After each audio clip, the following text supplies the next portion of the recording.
Bonjour, je m'appelle Sandrine Vimana, je suis maman de 2 enfants. Mon fils aîné a 8 ans et demi et ma fille a 6 ans.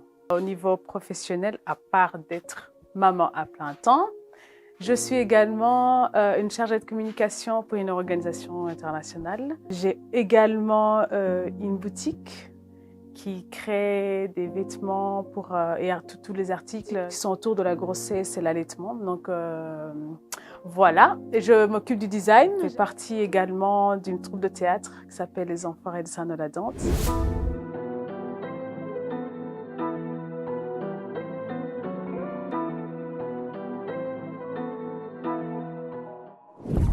Je vais raconter ma journée lambda. Je me lève le matin, c'est une journée de travail, la semaine.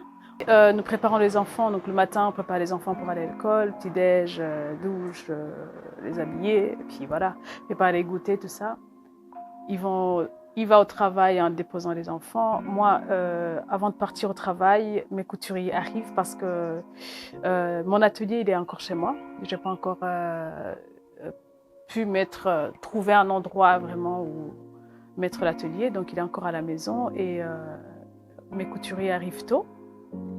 Soit si on n'a pas parlé la veille, on parle le matin quand ils arrivent à la maison, c'est-à-dire ils arrivent genre vers 7h, 7h30. Et moi, j'ai 30 minutes pour leur dire tout ce qu'ils doivent faire.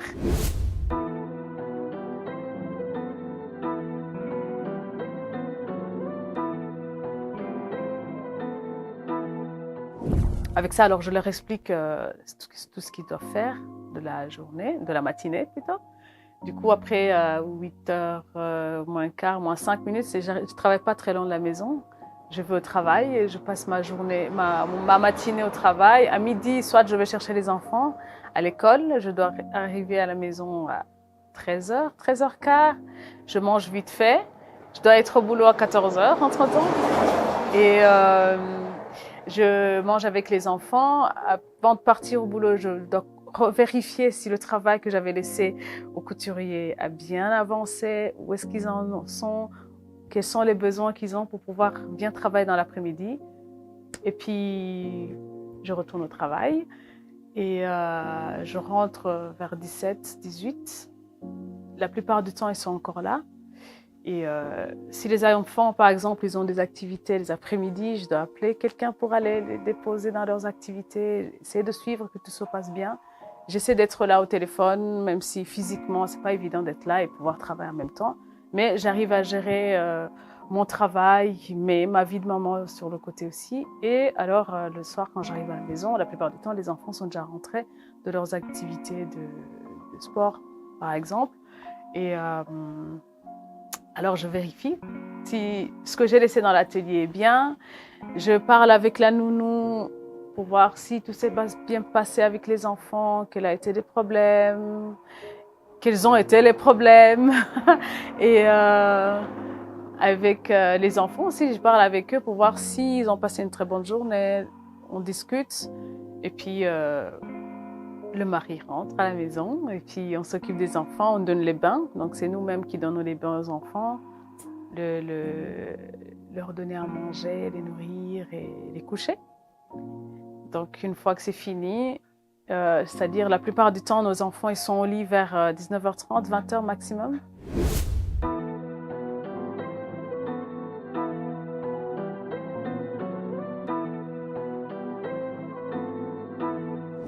C'est avoir quelqu'un qui te comprend, quelqu'un qui te pousse même à aller plus loin et te dit non, non, t'inquiète pas, je sais que tu es forte, je sais que tu vas y arriver.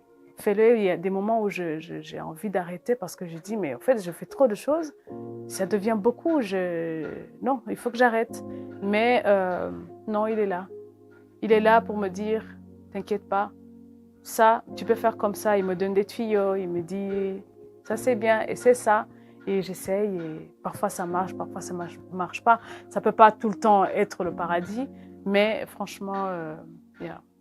C'est grâce à mon partenaire si je peux faire tout ce que je fais aujourd'hui.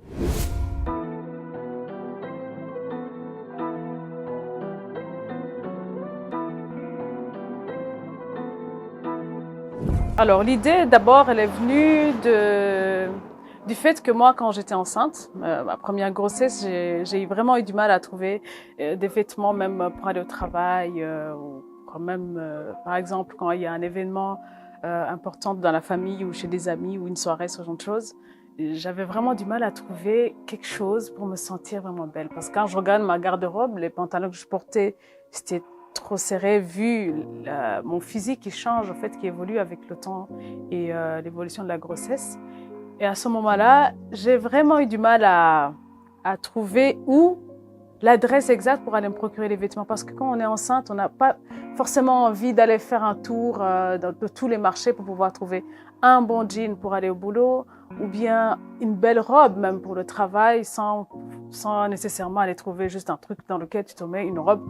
Tu te mets dedans, tu tombes dedans, genre non, je vais pas dire, je vais pas dire ça. Et donc non, c'était pas évident. Et là, en fait, je suis sortie un peu du pays. Et là, quand je suis sortie du pays, j'ai vu qu'ailleurs, en fait, quand tu vas dans des magasins, il y a des rayons pour femmes enceintes, ce qu'on n'a pas ici. Et quand j'ai vu ça, j'ai dit, mais attends, au Burundi, on a du tissu. Au Burundi, on a les femmes enceintes. Au Burundi, il y a tout ce qu'il faut pour pouvoir créer, justement, pour pouvoir mettre à disposition le bien-être, mettre à disposition des articles qui favorisent le bien-être de la femme enceinte. Surtout dans cet état-là, c'est très, très important. Et alors, j'y ai pensé, ça m'est resté quelque part dans le cerveau. J'ai accouché de mon premier enfant, j'ai eu mon deuxième enfant, mais exactement la même galère. Heureusement que j'avais encore des vêtements que j'avais utilisés pour ma première grossesse ou que j'ai pu réutiliser. Et alors, c'est après, je me suis dit, mais en fait, pourquoi personne n'y pense? Je vais quand même me lancer là-dedans. Et voilà, l'idée est venue comme ça.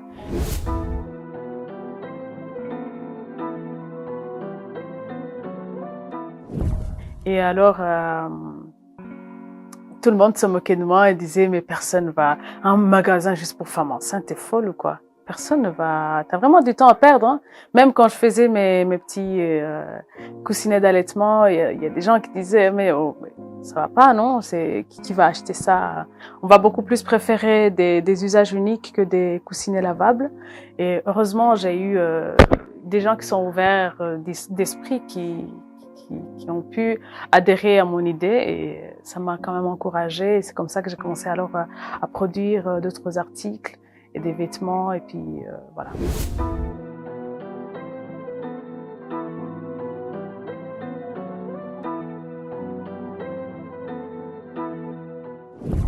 J'ai instauré un programme que j'ai mis au salon. C'est de 6h30, donc du réveil au dodo. Donc, ils ont un programme de 6h préparé pour aller à l'école, 7h20. Ils savent qu'ils doivent partir. À midi, à 13h, ils doivent manger. Après manger, c'est les devoirs. Avant de partir au boulot, je dois vérifier leurs devoirs aussi. Ils ont fait leurs devoirs. Et le soir, je dois signer les devoirs. Et donc, ils ont un rythme. Et même parfois, ce papier, parfois, il tombe. Et je leur dis, faites ça. Ils me disent, maman, non, non, non.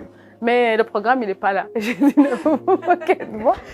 Il faut juste regarder, il est là, quoi. Et donc, ouais, ça aide un peu à s'organiser, et même eux-mêmes. Donc, c'est bon pour eux, pour plus tard, quoi.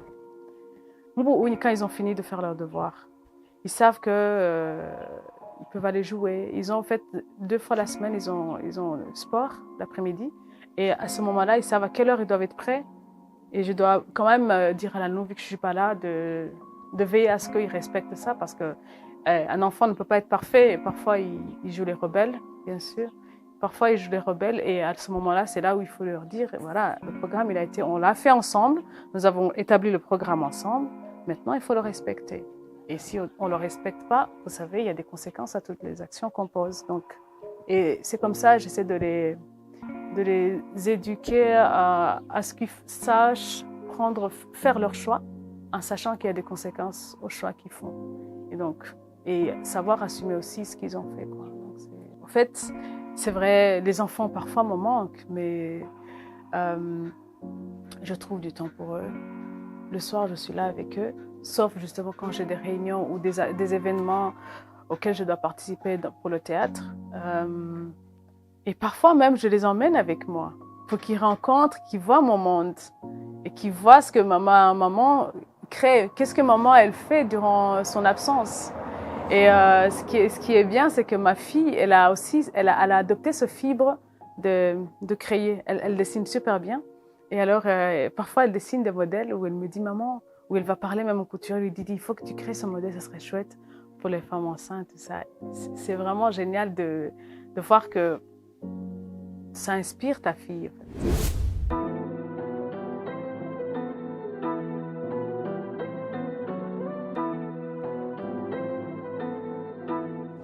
La boutique s'appelle Belle et enceinte. Elle est belle, la femme. Et aussi, parfois, elle est enceinte. Dans sa vie, elle est enceinte. Elle donne vie. Et moi, je suis là pour l'accompagner dans cette aventure avec son enfant, et franchement, ça me fait du bien. En fait, ce qui fait du bien, c'est de voir le sourire avec lequel elle part. Et quand elle m'envoie un message en me disant, franchement, merci beaucoup d'avoir été là. Et c'est encourageant, quoi. Ouais.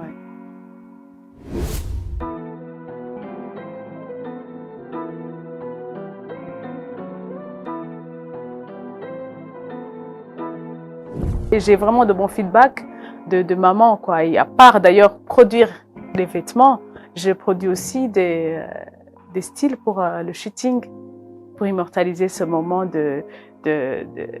qu'on a avec son enfant dans le ventre. Où cette vie est en nous. C'est pas tout le temps qu'on est enceinte, justement.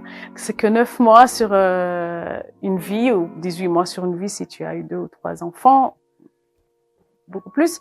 Mais je trouve que ces moments, c'est très important de les immortaliser, et je crée justement des vêtements pour pouvoir mettre en valeur la grossesse. Et comme je disais tout à l'heure,